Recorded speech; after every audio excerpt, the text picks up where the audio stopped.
Hi, this is Ann from the Olive Scene. Thank you for joining us on Facebook Live. I have a special guest with me here today, my big brother and much older, Peter Palmer, sommelier from San Francisco. He's going to talk about wines as we talk about this great summer experience of summer charcuterie. How do you like summer charcuterie? I love it. And we are in the throes of summer. It is like 90 degrees out there right now, so we're ready. We're ready for some wine. I'm definitely ready for some wine. While he's pouring, I just wanted to talk why we're doing a summer charcuterie. People think of charcuterie in the winter with that great meat and cheese, but don't pass up on it in the summer. It's hot. It's a great time to have this platter ready to go. Pull it out of your refrigerator, make it earlier in the day when it's cool, and let people graze and have just a light snacking all day long. Great thing to do. We're going to talk about some of the great products we have at the Olive Scene. We have spreads, we have dips, we have crackers. And then we're also going to make a couple things to make this a good, classic, light, fresh charcuterie. What do we have on the wine list? Well, Peter, why don't you... That's what you have on the wine list. Okay. Introduce yourself. Tell a little bit about yourself. Okay, I'm Peter Palmer, Ann's older and much more intelligent brother. Not true. And I've been in the restaurant biz since I started working, since I was 16. A while ago, I moved out to San Francisco as a server and a bartender. Immediately caught the wine bug, and for about the past 25 years, I've been a sommelier working for restaurants, managing wine lists, in charge of education and procurement and inventory and all the stuff, management, all the stuff that a sommelier does for a restaurant. And I should just say that, surprise, surprise, I love wine. I love how this one little bottle contains history, agriculture, science, art, poetry, a little bit of magic. I just love everything that a bottle of wine encapsulates. And a lot of flavor. And a lot of flavor. It pairs wonderfully with your meal. That can pair wonderfully with your meal. The first one, so we're going to take you through just 3 wines. We're going to get into a little bit more about what I think about pairing these wines with charcuterie later, but we're just going to introduce the wines kind of as we go. The first one is a Ponzi Pinot Gris from the Willamette Valley up in Oregon. Very famous California, they're going to love that. Very famous world-renowned growing region for wine. This is south of Portland. The Willamette Valley, great for Pinot Noir, great for Pinot Gris, Chardonnay, sparkling wine. This is Ponzi is a wonderful family-owned winery, and this is their Pinot Gris. One of the wines that I've kind of chosen for this one. Cheers, Ann. And it's wonderfully chilled, so it's nice, light, refreshing. Yeah, that's a good point. It is 90 degrees outside, and no wine really does well, white or red, when it's 90 degrees, meaning the temperature of the wine. Even your red wines, when you're serving them outside, when it's warm, they really need to be put in the refrigerator. The warmth just makes them disjointed. It enhances the alcohol. They're not very pleasant. So even your red wines, pop them in the fridge for 20 minutes before you serve them. Thank you. Okay, so while we're enjoying this, I wanted to start off with what makes a great charcuterie board. So it's things that you can pick up and eat on the go. Again, I talked about how we want it to be light and refreshing. We want to have a nice variety. So the way we put together a charcuterie board, there is kind of a method to the madness. Number 1 is the cheeses. And I like to do at least 3 cheeses. I have a nice sharp Manchego cheese, a softer goat cheese, which could also be a brie, or this is actually chèvre. I also then like a little pungent cheese, and this is a local Amish or Ohio-made Amish. It's a combination of a buttery, almost like a Havarti, and blue. So I have 3 nice cheeses. And of course, cheese goes hand in hand with wines. You see that all the time. So a great pairing. Also great for a nice summer cocktail. And we do have lots of those on our website as well. Balsamic cocktails are great at this time of year. Number 2 are the meats. Again, 2 or 3 meats. I like in the summer especially to have a dried aged meat because I don't worry about it sitting out.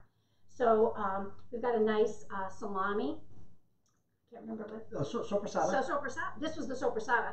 And this was the bresaola. Oh my God, gosh, it went right out of my head. It'll come back to me. And then a nice cured ham. This is an Italian. I'm totally blanking as well. Yeah. It'll come back to me. So 2 or 3 meats. You could grill some meats if you wanted, but I wouldn't leave those out for too long. These are nice because they're aged, they can stay out. Then we move on to the vegetables. And for vegetables, of course, right now we have lots of great vegetables coming into season. I want to go through really quick. I'm going to move this super quickly. And I'm going to show you, well, first let me bring this back, sorry. Fresh tomatoes. These are fresh from the garden, the first early harvest. Basil is also from the garden. Great little picks. A piece of basil goes around the tomato. And then take the little skewer right through, pick up both ends, and then you have it. On top of that is going to go very simple. Our Tuscan herb, extra virgin olive oil, traditional aged balsamic vinegar. This is our perfect pair. It is like the flavor of a caprese salad, which is what we've kind of made. The only thing I don't have on there that would make it more of a caprese is the cheese. But I'd like to let people add their own cheese. So which you could do if you wanted to. Right. The basil, a little tomato, and a little piece of mozzarella. Could go right on there, absolutely. Little drizzle of olive oil, a nice little drizzle of traditional balsamic vinegar. That is a taste of summer. And there you go. Easy, easy, easy. And it's nice. People can pick them up and go, instead of having a plate with a salad where you have to kind of hold it and figure out what you're going to do with it as you're walking around. Okay, so our vegetables. Man. The great thing about the vegetables on a charcuterie platter is that you can go out and grill them early in the morning when it's a little bit cool, and then you are ready to go for the rest of the day. You can just pull them out and put them on. Make extra, as I always say about grilling or roasting vegetables, because any leftovers that you have tomorrow morning, you can make it into an omelet, you can put it in some rice, you can toss it on some pasta, all those great things you can do with roasted vegetables. So I just wanted to show you what I did with the carrots. And this is what I do with all of my vegetables that need to be cut. Obviously the sugar snap peas don't need anything. They're good. So the carrots, I wanted to make kind of a carrot stick, and you can see how it is right here. Any of these would be good raw, but the carrots kind of dry out. The sugar snap peas can get kind of dry while they're sitting. So I put a quick grill on them. And on the carrot, I kind of cut this into thirds. So there's my biggest piece, there's my middle piece, and there's my smallest piece. This doesn't need any more chopping, it goes in the bowl. This middle piece only needs to be cut in half. The largest is cut into fourths. Okay? So as you can see, they're all about the same size. That's the key to good roasted or grilled vegetables. I'm going to use a fresh press. This is our Bianco Lilla, comes from Sicily, fresh pressed olive oil. I have our non-drip pour spout on there because it's a nice slow pour. And you saw how little I used. I am not going to douse this in oil. A little tiny bit, give it a toss, it will coat, and then it's going to go on a grill sheet. That's going to go on the grill. I did the same thing with cauliflower. Cut it into about the same sizes, same deal. Little bit of olive oil, not much, as you can see. I'm going to use cauliflower. Yeah, and roasted, it's wonderful. A little bit of salt. I didn't salt the carrots because I don't want them to wrinkle. What salt did you use, Ann? I used our Seasonello. Comes right from Italy. What I like about this is a basic Italian sea salt, but it is iodized. Most sea salts do not have iodine, and iodine is a good addition for everyone to have a little bit in their diet. So the cauliflower is down. Like I said, the sugar snap peas don't need anything but a little drizzle of olive oil and very little. They have great sweetness. I just tried one. They do. But what'll be nice once they have that little grill, they'll still be crispy. They'll just have that little bit of firmness, and that it'll take some of the edge off. So when you're dipping and when you're eating it, it's not quite so crunchy. So there they go. I also did some sweet peppers, but I didn't have extra to show you. This all came from the farmer's market. I went to Pickering Hill, which we just love, in Avon. Great farmers Love market. the Pickering Hill. I just got turned on to it this year. Yeah. So went out to the grill a couple hours ago, grilled it all up. Took at the most 10 minutes, and I put it all together on that same grill sheet and just grilled them as they went. With this, again, I didn't put any seasoning on the carrots, and there's a reason for that. Quick little. Cindy says hello. Hello, Cindy. Hi, Cindy. Oh, and if anybody does have any questions, please forward them. Becky, who's doing the camera, will forward them to us, and we'll answer it for you. A little drizzle of olive oil. This is local wildflower honey, again from the farmer's market. I'm going to mix those two together.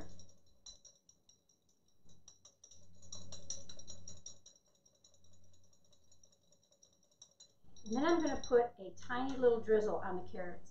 Not enough for anybody to know that anything is there. But when you eat these carrots with the goat cheese or any of the hard cheeses, it is amazing. It's just, you won't be able to stop eating them. They're incredible. So it's just equal parts, a little bit of honey, a little bit of olive oil, drizzle on the carrots. This is going to go with our hummus. You can make your own. You can buy some from the store. Making your own hummus is easy peasy. Very easy. We'll do a Facebook Live on that. Again, a little drizzle of olive oil so that it stays nice and fresh and doesn't get dry. You can put some fresh herbs on it. You could put some spicy pepper on it if you'd like. So these two are going to go together with our board. Let me make some room here. I'll hand this off to Peter. Sandy said that looks good. The vegetables look gorgeous. It's so good. Gina says hello. Hello, Gina. So look at how quick and easy that was. So we've got the hummus, we've got the vegetables, we've got our charcuterie plate. The next thing is the foundation. So the foundation can be crackers. It can be bread. I've got some pretzels. Pull this back so you can see it. I've got some pretzels to dip into one of our mustards, which is lovely. But one of the things I really love is crostini, and crostini is so easy to make. We'll do that next, but I thought maybe we should talk about another wine. Well, we should. Great minds think alike. I have a question. Yes. Donna is asking, I'm making dinner for friends tomorrow night. Which flavor olive oil do you suggest I use to pan fry walleye? That's a good question. So when you're pan frying, especially with the higher heats like walleye or any of those, a higher polyphenol oil, so something in the medium range would be perfect. Our Pequal is not only award-winning, it was awarded Best Oil of the Year. So the Pequal olive oil, I would really highly recommend. Olive oil on walleye, just a little bit of seasoning, absolutely delicious. Donna, what time's dinner? We'll be there. I'm going to be there. Thank you, Donna. He'll bring the wine. We'll have the wine. Okay. So briefly, just about the white, when I think about the wines that we're thinking about for today, for summer, for easy entertaining, those are the adjectives you want to use for your wines as well. Easy, summertime. You want things that are light, that are refreshing, that are a little bit higher in acid, things that can be cool or chilled, things that are lower in alcohol. You don't need a big, roasty, toasty, richer, darker wine to sit by a roaring fireplace in the middle of winter. You want things that are going to be refreshing. Things that you can pop in the chiller, things with bubbles, sparkling wine, Prosecco, Cava from Spain, California sparkling wine. Those are all really, really good options. Pinot Gris, whether it's from Oregon or Alsace over in Burgundy, over in France, is a good option. Italian whites, think of things like Arnaise from Piedmont up in the northwest, or some of the whites from down around Naples would be good. Think of Spanish Albarino. I love Sauvignon Blanc. I don't necessarily think of Sauvignon Blanc with all the kind of fun grassy flavors with what we're having, but things with fresh acidity and citrus, yes, absolutely. So also think of rosé. I have a funny, well, hopefully it's funny, story. Earlier this year, I started seeing lots of articles and posts and exclamations about, ooh, it's almost rosé season, it's almost rosé season. And my first thought was, if by rosé season you mean 365 days a year, then yes, it's rosé season. Rosé, for me, I drink it, a good traditional dry rosé, I drink it all year round. It's so versatile at the table. It's never gets tiring for me. And that's our second wine, surprise, surprise. For a summertime charcuterie, there's lots of great rosé from California, from Oregon, from New York State, from Italy, from Spain, from Portugal, from France, from South Africa. This one is from France, and it's from a region that's kind of eastern France, just south of Geneva, not just south, but south of Geneva, the Savoie in the Alps. And it's made from Gamay. Gamay is the grape. And it's a nice, dry, a little bit spicy rosé, no oak, fresh acid. 2 questions. Yeah. So rosé in the past, I always thought of it as being very, very sweet, but now there's a lot of these dry rosés. Correct. Or I just got introduced to them. Right. The tradition of dry rosé has been around for a while over in Europe. I think as Americans, we were weaned on rosé, the kind of the sweeter white Zinfandel rosé of the 70s and early 80s. That's what we were accustomed to and kind of heard about first. But the tradition of dry rosé has been going on in Europe for a long, long time, and that's what's become popular now, whether it's European or from the States, made with Syrah or Carignan or Pinot Noir, is this tradition of dry rosé. Yeah. So second question is, I know that Where's my rosé? That's your second question. Where's my rosé? Donna says dinner is at 6. Katie says it's always rosé season. There you go. And then Donna asked, where do you suggest that she buys for fine wines?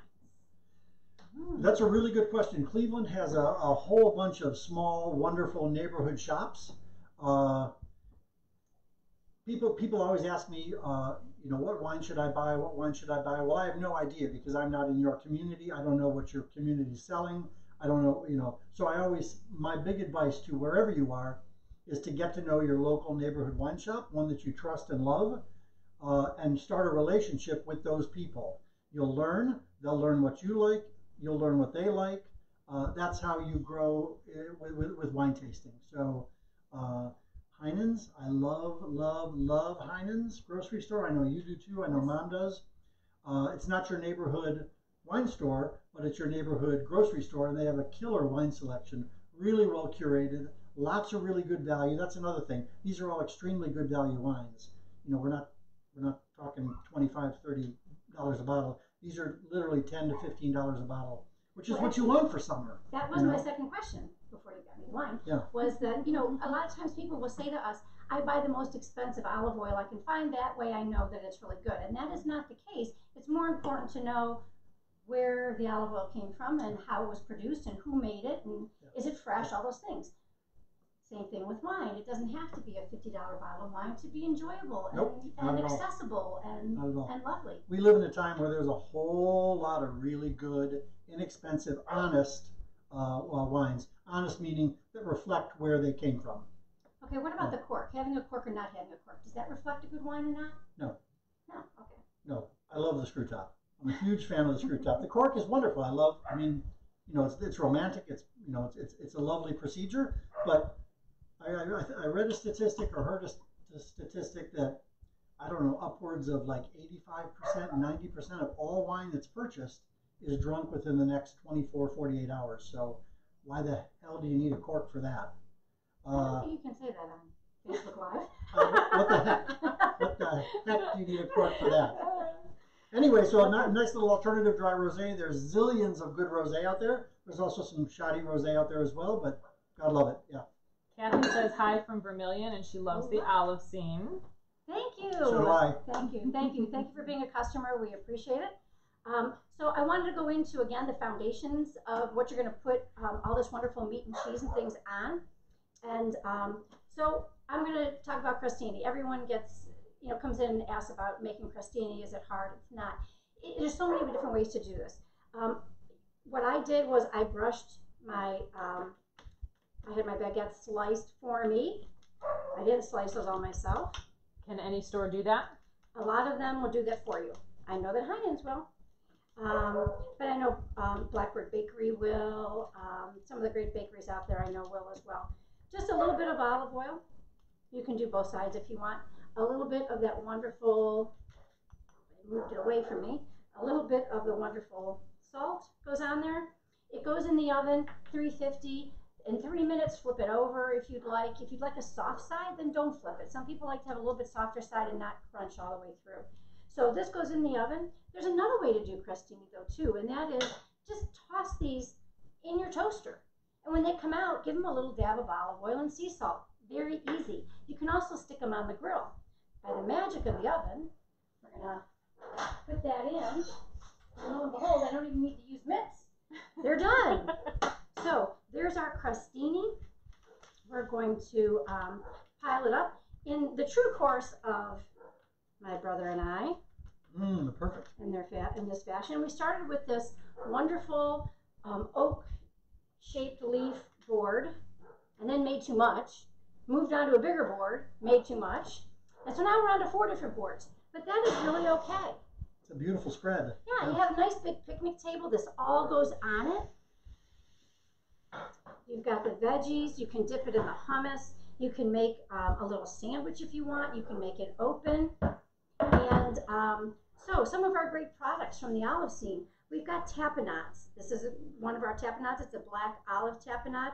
We've got crackers. This cracker company, we love this cracker company. It's called Partners Cracker. The entire family is involved in making it. They even use eco-friendly packaging, which is really nice. And then we have things like these nice spicy bourbon peanuts. We've got pretzels. This is one of my favorite new dips that we have. It's a raspberry mustard. It's amazing. I've already tried it. It's really good. It's great. Great on a ham sandwich. It's great on corned beef. It's also great just dipping. So all of these things. I always like to do something a little bit acidic. So I've got these wonderful cocktail onions, where they're called tipsy onions. And it's a brined onion. Very nice. We have a dog party going on here. Some pickles, if you're lucky to make homemade pickles, or even luckier to get a jar of my mother's homemade pickles. They're wonderful as well. We have olives. We have jams. This jam is a blood orange and jalapeno, so it's got a nice little kick to it. Then, the last thing we want to do is some fresh fruit. Wintertime, you may want to do some dried fruit, but really, the fresh roasted vegetables, some fresh vegetables, if you had some zucchini when it comes in, some nice fresh zucchini. But that's what makes a summertime charcuterie board summer. Some nice fresh fruit. So blackberries are in season right now. Cherries just came in. They're only going to be here for a week or so. So get out there, enjoy them. This is a great way. It can be left on the counter. People can come and go and make a little plate, enjoy it.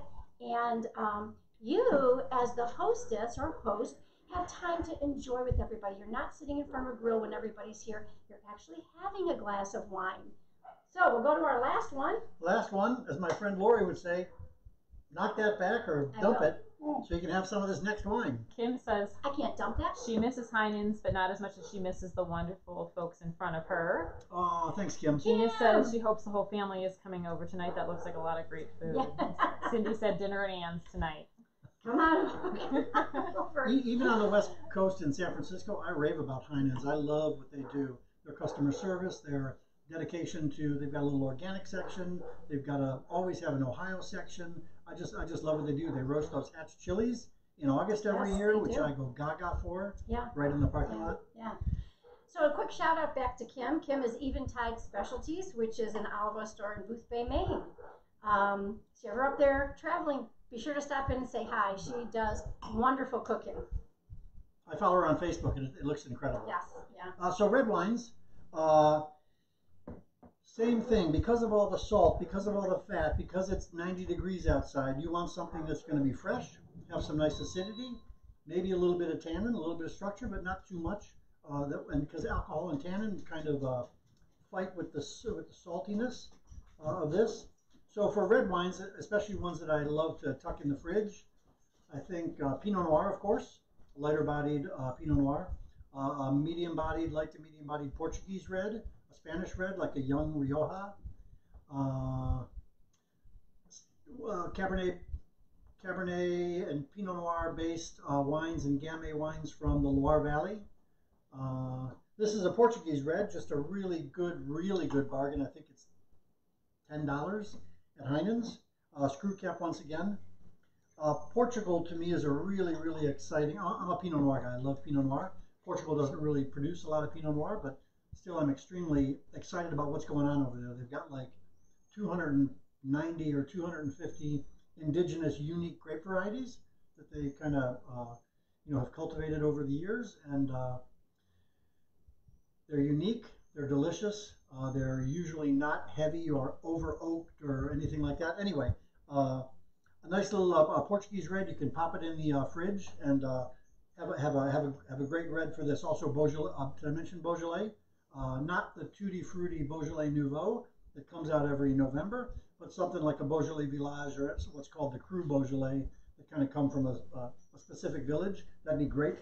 Great with the charcuterie. But the idea is to have fun, have it be casual, have them be fresh and bright. Not a lot of oak, not a lot of tannin. Wonderful. Love it. And if you're going to go with the Portuguese wine, you can always pick up our Portuguese olive oil, which is Cobrançosa. It is one of our customer favorites. It is a medium oil, which makes it a great all-purpose oil to have in your kitchen all the time. It's got great flavors. Pair them both together. What a great night of Portugal. Absolutely, yes. Okay, cheers. And if you have fresh bread out, don't forget your little cruet of your little thing of olive oil, fresh olive oil for dipping. That's why we brought him on. There you go. Yeah. Cheers. Cheers, and thank you so much. This looks fantastic. If anybody has questions about wines, I could always forward them to Peter. Do you have a direct website for people yet? Not for myself. I'm working on it. Not for myself personally. I've got an Instagram account that is called Rent-A-Sommie. It's based on sommelier, so it's RENT. It's at RENT_A_Sommie, SOMMIE. And I usually post, not usually, but most of it is I post discoveries, wines that I like, wine anecdotes, things like that. Any direct questions, you can always forward them to me, info@theolivescene.com, and I will forward them to Peter, and I will work on him getting a website going so that people can ask him direct questions, which would be great. And we'll tag him on Instagram as well. Sure. Lovely. Wonderful. When I was thinking about this just a moment ago, if you wanted to augment this at all, and I know that Anne agrees, a big, huge, just mixed green salad. No veggies in it, no nothing, just fun, local, great, tasty greens dressed with a really light vinaigrette. Bob's your uncle. That's it. If you wanted to have something on top of this. Yeah. That's something when this is out for a while, then you can bring that salad out. That's a great thing to do. Bring the salad out, sit down, have a wine, have just the salad, finish up the charcuterie, and then you're done. It's just great. It's a great way to entertain. It's a great way also to just have grazing poolside, lakeside, just in the backyard. You can also pack it up in individual containers, take it as a picnic, and spread it out. Take it to your boat. Summertime is a great time. So Donna, take it to your boat, Donna. Donna said, let's do a wine tasting at the Olive Scene.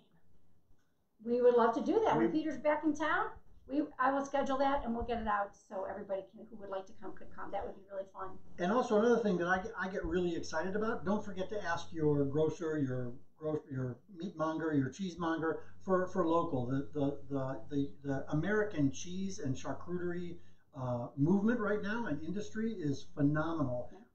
Of course we get incredible American cheeses, and I don't mean American cheese. I mean, handmade, artisan produced cheeses from goat, cow, and sheep, and also the charcuterie. I know there's some really cool people making some great cured meats and pâtés and rillettes in here and in Cleveland and Columbus. So make sure you search out the local people that are doing some really cool stuff, as opposed to just buying that that bag of salami that you can get anywhere or something like that. Yeah, what I'm so excited about is that this meat and cheese board has changed so much over the years from what we remember, those cube cheeses and the the little pieces of pepperoni, and so it is exciting. It's fun. You can make it very versatile. Yeah, and it's just impressive. Really great. Well, thank you so much for joining us. Cheers. Thank you, Ann. Becky, come on over. We're going to eat. If anybody's nearby, stop in. Thank you so much.